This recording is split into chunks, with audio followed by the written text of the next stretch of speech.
ನನ್ನ ವಿಶ್ರಾಂತಿಯು ಕೊನೆಗೊಂಡಿತು. ಅದಕ್ಕಾಗಿ ನಾನು ಚಿಂತಿಸುತ್ತಿಲ್ಲ ಪ್ರೇಯಸಿ. ಹಾಗಾದರೆ ಈ ಪ್ರಶಾಂತವಾದ ಮುಖಭಂಗಿ ಏಕೆ?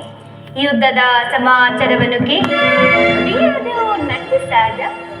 ಏಳು ಶಿಶುಪಾಲಾದಿ ದಾನವನ್ನು ಸಂಬಂಧಿಸಿದ ಆ ನಿಮ್ಮ ರಕ್ತ ತೃಷೆ ಪುನಃ ಜಾಗೃತವಾಗಲಿ. ಜಗತ್ತಿನ ಯಾವ ಮೂಲೆಯಲ್ಲಿ ಹದಾವ ದುಷ್ಕರ್ಮಿಗಳು ಜನ್ಮಿಸಿವರು, ಅದರ ತೀಕ್ಷ್ಣ ದಾರಿಗೆ ರುಕ್ಮಿಣಿ, ಯುದ್ಧವೇನೋ ಒದಗಿ ಬಂದಂತಿದೆ. ಆದರೆ ಈ ಯುದ್ಧದಲ್ಲಿ ನಿನ್ನ ಪತಿಯು ನಿರಸ್ತನು. ಆಯುಧಗಳನ್ನು ಧರಿಸಿ ಯಾರ ಪಕ್ಷವಾಗಿಯೂ ಕಾದಾಡುವುದಿಲ್ಲವೆಂದು ನಾನು ಪ್ರತಿಜ್ಞೆ ಮಾಡಿರುವೆನು ದೇವಿ.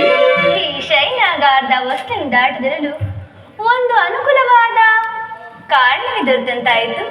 ವಾಸುದೇವ, ಈ ನಿಮ್ಮ ರಾಜನೀತಿ ಕೌಶಲ್ಯವನ್ನು ನಾನು ಈ ಕಲಿತೆನು. ಆದರೆ ಇದು ಪರಿಹಾಸ್ಯವಲ್ಲ ತಾನೆ? ರುಕ್ಮಿಣಿ, ಇದು ಪರಿಹಾಸ್ಯವಲ್ಲ ರುಕ್ಮಿಣಿ. ಗೋಪಿಕಾಂಗಂದರಿಂದ ಪರಿವೇಷ್ಟಿತನಾಗಿ ಮಧುರ ವೇಣುಗಾನದಿಂದ ವಿಶ್ವ ಸೃಷ್ಟಿಯನ್ನು ನೆಲೆಸಿದ ಲಲಿತ ಕೃಷ್ಣನ ಮೊದಲ ರೂಪವನ್ನು ಜನರು ನೋಡಿಯೇ ಇರುವುದು. ಕಂಸ ಶಿಶುಪಾಲಾದಿ ದಾನವರನ್ನು ಲೀಲಾ ಮಾತ್ರದಿಂದಲೇ ಸೆಳೆಬಡದ ಅವನ ಪ್ರಚಂಡ ಹಟ್ಟಹಾಸದಿಂದ ಜಗತ್ತಿನ ಹೃದಯವು ಈಗಲೂ ಕಂಪಿಸುತ್ತಿರುವುದು. ಆದರೆ ಈ ಸಾರಿ ಯುದ್ಧವು ಪ್ರಾರಂಭಗೊಂಡಾಗ ಈ ವೇಳರಿಂದ ವಿಭಿನ್ನ ಬೇರೊಬ್ಬ ಕೃಷ್ಣನನ್ನು ಜನರು ನೋಡುವರು. ರುಕ್ಮಿಣಿ, ನಾನು ನಿರಸ್ತನು ನಿಜ. ಆದರೆ ಈ ಕುರುಕ್ಷೇತ್ರದ ಯುದ್ಧ ಸೂತ್ರವು ನನ್ನ ಕೈಯಲ್ಲಿದೆ. ಚದುರಂಗ ದಾಳಗಳಂತೆ ದರ್ಪಾಂಧ ಕ್ಷತ್ರಿಯ ವೀರರನ್ನು ನಾನು ಇಲ್ಲಿಂದ ಹಲ್ಲಿಗೆ ನಡೆಸುವೆನು. ಶಸ್ತ್ರಾಸ್ತ್ರಗಳ ಸಂಗ್ರಹವೇ ಪೌರುಷದ ಪರಮಾವಧಿ ಎಂದು ಜನರೀಗ ತಿಳಿದಿರುವರು. ನಾನು ಆ ಅಜ್ಞಾನವನ್ನು ಅರಿಸುವೆನು. ಮಾನವನ ಆತ್ಮಶಕ್ತಿಯು ಶತಕೋಟಿ ಶಸ್ತ್ರಾಸ್ತ್ರಗಳನ್ನು ಪರಾಭವಿಸಿ ವಿಜಯದ ಭದ್ರಪೀಠವನ್ನು ಏರಬಲ್ಲದ ಆರಂಭವನ್ನು ಈ ಜಗತ್ತಿಗೆ ತೋರಿಸುವೆನು. ಸತ್ಯದ ಚಿರಪ್ರಕಾಶದಿಂದ ಈ ಜಗತ್ತನ್ನು ಬೆಳಗಿಸುವೆನು. ರುಕ್ಮಿಣಿ, ಈ ಕುರುಕ್ಷೇತ್ರದ ರಕ್ತ ಪ್ರಳಯದಲ್ಲಿಯೂ ಸಹ ಈ ನಿನ್ನ ಪಥೇಕರಗಳು ಸ್ವಚ್ಛ ಹಿಮದಂತೆ ನಿರ್ಲಿಪ್ತವಾಗಿ ಬೆಳೆಯುವುದನ್ನ ನೀನೇ ನೋಡುವೆಂತೆ ಪ್ರಯತ್ನಿಸಿ. ಪರಮಾತ್ಮ. ರುಕ್ಮಿಣಿ,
ಪ್ರೇಯಸಿ.